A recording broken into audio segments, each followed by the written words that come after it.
Welcome to life around the koi pond. We've salted the pond. We've put 11 kilograms of pond salt into the pond, as we've got 11,000 litres.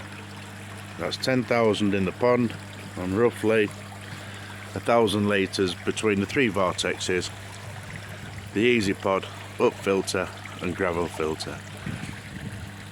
Now, there's a lot of benefits and they outweigh the negatives in my opinion on adding salt to the pond, especially with the winter months approaching.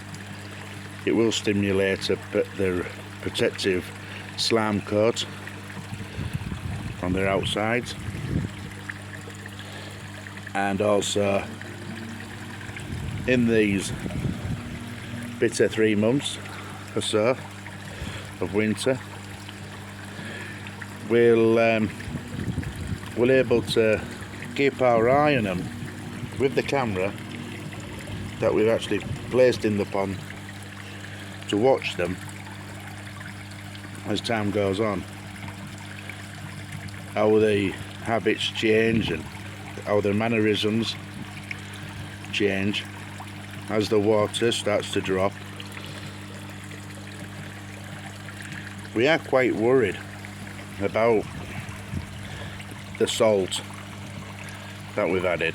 We know that we've added enough and everything, but it's just a bit daunting. It's alien to us. We just aren't quite sure, which is normal, I think. Really. Hello Mildred. Hello George. There's the rest of the gang. But yeah, the water quality in here is absolutely second to none. And the camera and the picture quality from inside the pond is really, really good. It's one of the best things we've ever done, I think. He's actually add a camera to the pond, because we do notice their feeding habits and things like that. And also the gravel at the bottom. Somebody did actually comment and say, what's with all the gravel on the bottom of the pond? But it did actually come away from a plant which we had in. And the fish tipped it over and it tipped gravel over the pond. Now I was going to over that out, take it away, but then I thought to myself, why? It doesn't bother them. In fact, if anything, it's more of a natural thing for them to do, is to dig amongst gravel. It's not deep, it's not harbouring any waste or anything like that, and it's not stopping the waste from going into the filters. And they're like sifting through it for food and things like that, any little bugs. And yeah, they're quite happy doing that. And that's what their barbels are for, and they're on their mouths, to sift through gravel and things like that for food. And I think to take that away would actually take away that bit of happiness that they have in the pond, because they enjoy it. They all love digging, mooching about, breaking through stuff, because that's what carp do, even in the wild. They're digging for worms and stuff, water fleas, bloodworm, and all that sort of business. They love it. Right, I'll take you inside. It's a bit nippy this morning. It's really nippy today, so we'll go inside and take a look at them, see what they're getting up to. These plants are fantastic, look at them. And that's another thing, the reason why we put that salt in as well. 11 kilograms in 11,000 litres of water. It takes the acidity up to 0.1%, which will not harm the plants.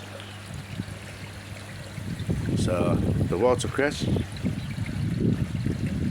the spada grass, umbrella grass, and everything else should be fine in that amount of salt. And that's another reason why we didn't go higher with the salt. You can go up to 0.8, but you're really pushing it at 0.9. But we've decided 0.1, that way we can keep the plants. Right, here we go. That's doing ever so well. Right, we've had a bit of a move about in here. The big coffee table, which we had in the middle of the room, we put it to one side for the camera to sit, for the monitor to sit on. Hi, hello. Hi. All right. Yes. Yeah, so we put these covers on. I think they look dashing. So they're going to protect the cushions underneath. Yes, so the camera in the pond, you can all sit down in here and watch them and see what happens as the days unfold with the salt. We're a bit nervous, aren't we, though? Very. I've always been against it, really. After researching the pros and the cons, I thought, oh no, I'm not. But we had a good talk to the man at the aquatic centre, and we seem to fit the bill to salt it at a very low dose. So we're going to give it a go. But also, you've got to be really, really careful with treatments that you use. Yeah, we can't use any formaldehyde or formalin, so none of that anymore. Because if you do, it will actually kill the fish. Yeah, so that's a definite no-no when it comes to treating them. We have had bacterial issues, and George's back fin, the tail, we can't get rid of the red veiny mark no matter how hard we try with chemicals and salt baths and sedation and treating. We just can't get rid of it, so hopefully the salt might work.